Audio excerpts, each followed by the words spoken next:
Donc je vais vérifier l'immobilisation de mon véhicule. Donc mon véhicule est bien au point mort. Mon frein de parc est bien enclenché. Et mon témoin de frein de parc est bien allumé. Tous mes papiers du véhicule sont dans la pochette. Je vais vérifier le verrouillage de la cabine. Première, deuxième, mes vitesses se passent bien, donc ma cabine est bien verrouillée. Je vais allumer les feux d'express et les feux de croisement. On va passer à l'extérieur.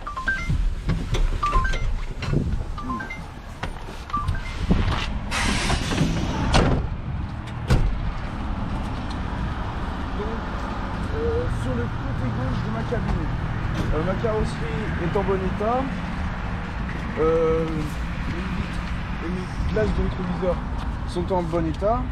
Mon pneumatique est en bon état. Mon répétiteur de pneumatique gauche est en bon état. Sur l'avant de ma cabine, mes feux de gabarit, mes feux de croisement et mes feux d'étresse, pas d'anomalie. Mon pare-brise, pas d'anomalie. Ma carrosserie, pas d'anomalie. Mon antéviseur, pas d'anomalie. Pas de tache d'huile, de gasoil ou de liquide de refroidissement sous le moteur. Alors sur le côté droit de ma cabine, ma carrosserie, pas d'anomalie. Mon vitrage, pas d'anomalie. Mes glaces de rétroviseur, pas d'anomalie. Mon pneumatique, pas d'anomalie. Et mon répétiteur de pilote en droite, pas d'anomalie. Alors j'ai un poids vide de 9 tonnes 930, d'un PTAC de 19 tonnes 90, d'une largeur de 2,55 m et une longueur de 10,15 m et d'une hauteur de... Ah oui, c'est de 3,80 m. Sur le côté droite de ma caisse, donc la bâche, pas d'anomalie, il semble pas d'anomalie. Pas de tache d'adéblou sous le réservoir d'adéblou, pas de tache de gasoil sous mon réservoir de gasoil, pas de tache d'huile sous le pont, pas de tache d'huile sous la boîte de vitesse. Alors tous mes dispositifs réfléchissants, pas d'anomalie. Mon pneumatique, pas d'anomalie.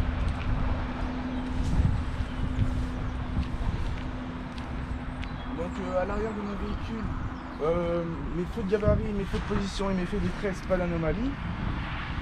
Je vais vérifier mon chargement.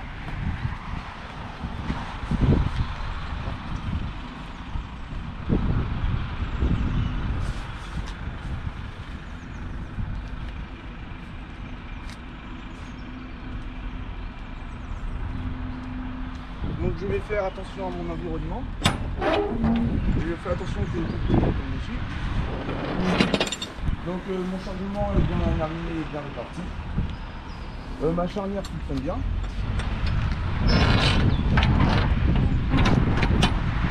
Je vais demander votre aide pour le test de stop.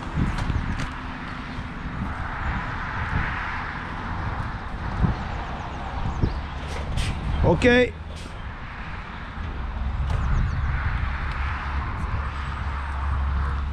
Donc sur le côté gauche de ma cabine, de ma caisse, donc la bâche, pas d'anomalie, mes descentes, pas d'anomalie, mon pneumatique, pas d'anomalie, mes dispositifs réfléchissants, pas d'anomalie. Donc les vérifications extérieures sont bonnes. On est à tout. On va faire le thème 4, pneumatique.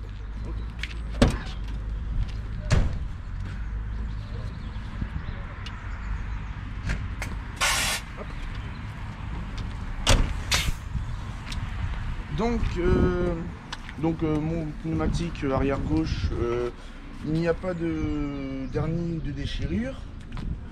Tous mes boulons sont bien serrés. Pas de corps étranger entre mon jumelage. Mes coussins d'air ne sont pas déchirés. Et donc les amortisseurs, pas d'anomalie. Pour la direction, je vais tester lors du test de frein. Tu feras quoi? Je vais tester la direction s'il n'y a pas de point dur lors du test de frein.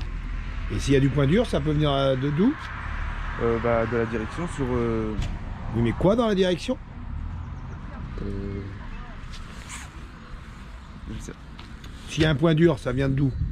Qu'est-ce qu'on a comme... De la direction. Oui, Enfin, mais ça vient de quoi? du volant, de... Ah non, vous avez des explications, je vous ai déjà donné des explications. Ce serait quoi? je sais plus. Le liquide d'assistance de direction, ça te dit rien? Si. D'accord. Le thème est terminé? Oui. Ok. Fiche 3. Conduite en montagne ou zone accidentée. Les dangers, les précautions. Qu'est-ce que tu peux me dire?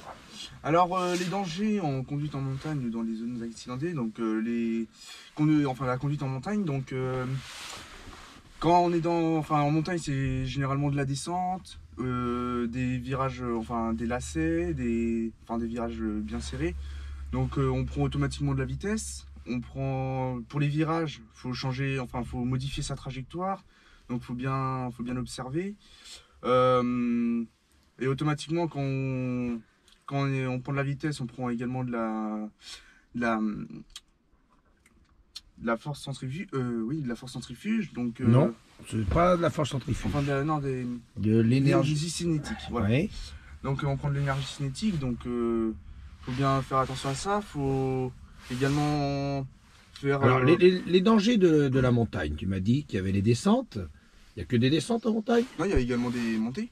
Oui, il y a les montées. Il y a quoi encore? Alors tu m'as dit les lacets, parce que les routes sont comment? C'est pas mal de virages. Oui, et comment ils sont les routes? Ils sont étroites. Voilà. Qu'est-ce qu'on a encore à certaines périodes de l'année? Il y a aussi des intempéries météorologiques. Oui, alors quoi? Qu'est-ce qu'on peut retrouver en montagne? On peut trouver de la neige. Oui. Donc que de la neige? De la neige, aussi on peut avoir du vent parfois. Oui, quoi encore? De la pluie. Oui, mais quoi encore? Qu'est-ce qu'il y a encore? Le verglas, ça te dit pas? Le brouillard, ça te dit pas? Donc, alors, les précautions pour ça. Qu'est-ce que tu vas faire comme précaution? Qu'est-ce que tu vas prendre comme précaution? Alors, quand tu as des descentes, quand tu as des montées, faire attention à quoi? Dans les descentes, aborder les descentes comment? Les virages, les aborder comment, etc. Tu peux m'en dire plus?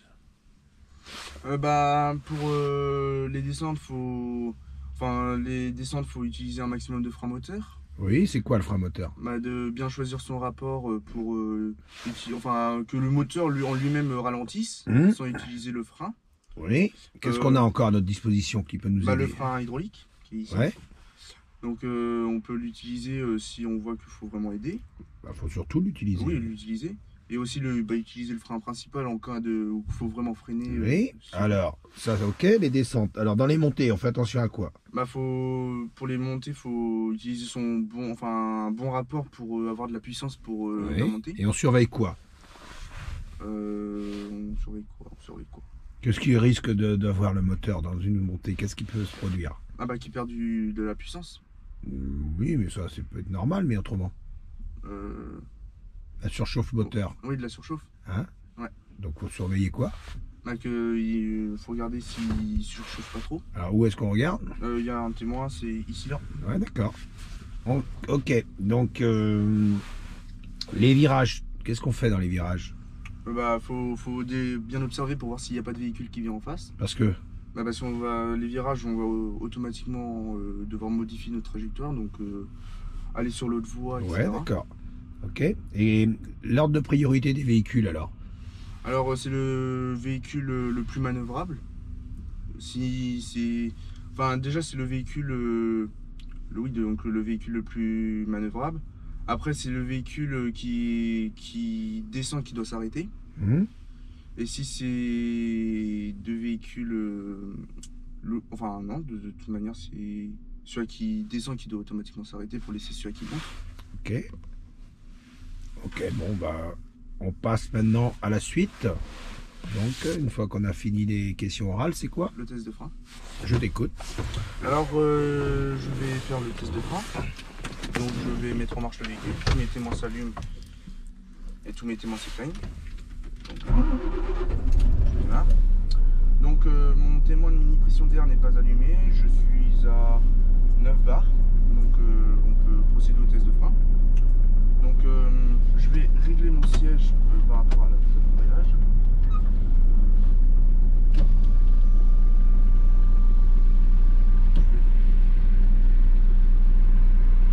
Non, pousse sur le... Pousse-le ton... Non, la barre, là, oui, je pense. Ah oui. Voilà, et ramène à... Non, non, ouais, voilà. Ramène ton... Peut-être si tu as besoin, voilà. Voilà.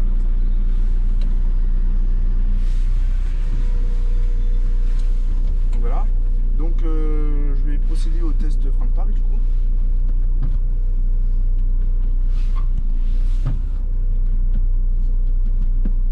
Remonte ton embrayage et rappuie. Voilà. Voilà. Donc bonne retenue du frein de parc. Pas de chute de pression d'air et mon témoin de mini pression d'air n'est toujours pas allumé. Enfin, ne s'allume toujours pas. Je vais procéder au test de frein principal.